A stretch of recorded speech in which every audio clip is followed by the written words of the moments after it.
Oh man, why does my creator code just pop up on the screen in all these videos? That's so weird.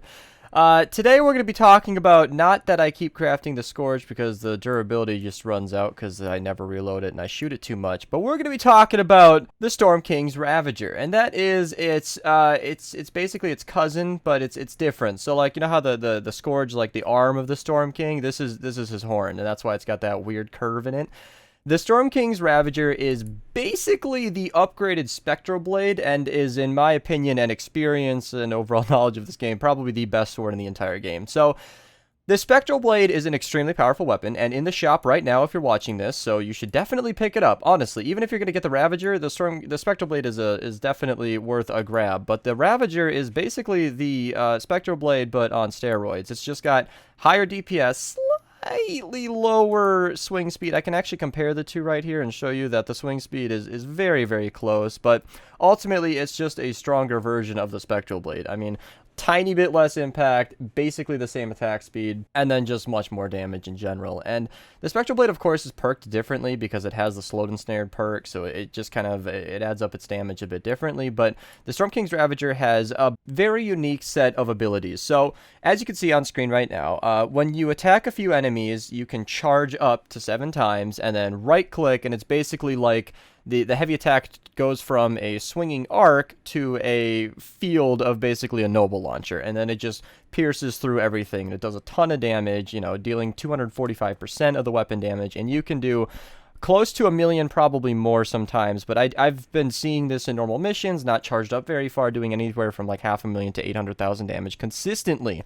Not to mention, I think that can crit and then just do tons of damage to, you know, everything. And I use that in encampments and whatnot against mist monsters, and it just does so much damage. It's amazing. But you might be wondering, how is this the better version of the Spectral Blade? Well, if you jump and then use a heavy attack, it actually lunges you forward just like the Spectral Blade, doing basically the same thing. You know, a little bit more damage and a wide arc, so you can hit multiple enemies at once, and it's a really, really good way to do things, because while you're swinging a sword, you can't really run, you can't really move very much, you're kind of stuck in that animation. But if you jump and then lunge, you can not only move forward quickly and get around in the fight, but be doing damage while you're at it. And it's a very, very effective way to be mobile and deal AoE damage, area of effect damage, and it's just a very, very, very fun weapon to use. Not to mention, it's the mythic weapon, so you feel cool while you're doing it. Obviously, just like any other mythic weapon, this is not intended to be dropped. I say not intended because you're not allowed to, you can't, but people have found workarounds. So if you have the Ravager and you don't have the schematic, then be careful.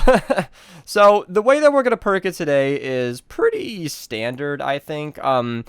With crit chance being 43%, if you use Whiteout Fiona, let me show her right here. I'm actually going to talk about my loadout for a second here. If you use Whiteout Fiona, you can get anatomy lessons. Her in the support adds about 15, crit rating, which is different than crit chance. I'll link an article, Reddit post down below, which compares the two. In the lead, it's a much higher chance. So if I put on this weapon, this hero loadout right here, you can see that the Ravager has a really, really high crit chance, like 50.5.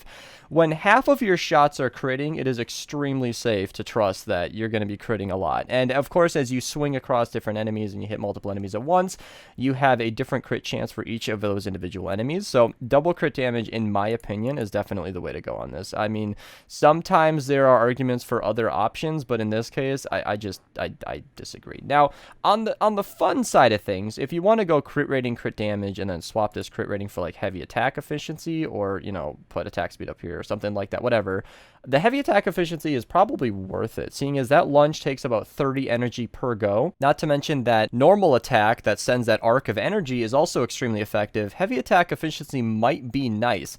That being said, if you use Anti-Cuddle Sarah, you're going to get 7.5 energy per kill, which, I mean, if you arc across a field of enemies and you kill 3 or 4 at once, you're just going to get a ton of your energy right on back. And obviously, if you're using Blast from the Past, you're going to have Fossil Southie just regenerating constant energy, which makes it very, very easy to spam these attacks. So it's not entirely necessary to use heavy attack efficiency, but it's worth talking about because, you know, it's not always fun to perk something the best possible way because, you know, you want to have a little bit of fun with the game. Just just like the Spectral Blade, for example. In fact, I believe I'm still holding on to a level 82 with double heavy attack efficiency, because that reduces the lunge to like 8 or something, and you can get around really, really fast doing that, and I haven't used that in forever, but I keep it just because I think it's fun.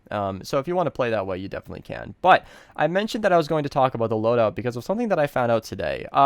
I never made a video on Arlene. I don't know. I wasn't that impressed by her, because when I read this, I read it and understood it totally wrong. So the way that it reads is increases life leech with melee attacks and going construction by up to 15% based on the percentage of missing health. So what I read that to mean is that it buffs your life leech perks. But what that actually means is she gives you life leech while you're attacking. And you can get up to 15% of that attack right into your health. So that is almost instantly my new favorite perk to throw into my melee loadout. I will link my best ninja loadout in the description below. That is relevant in every single way besides Arlene. She didn't exist yet, but you've heard about her here.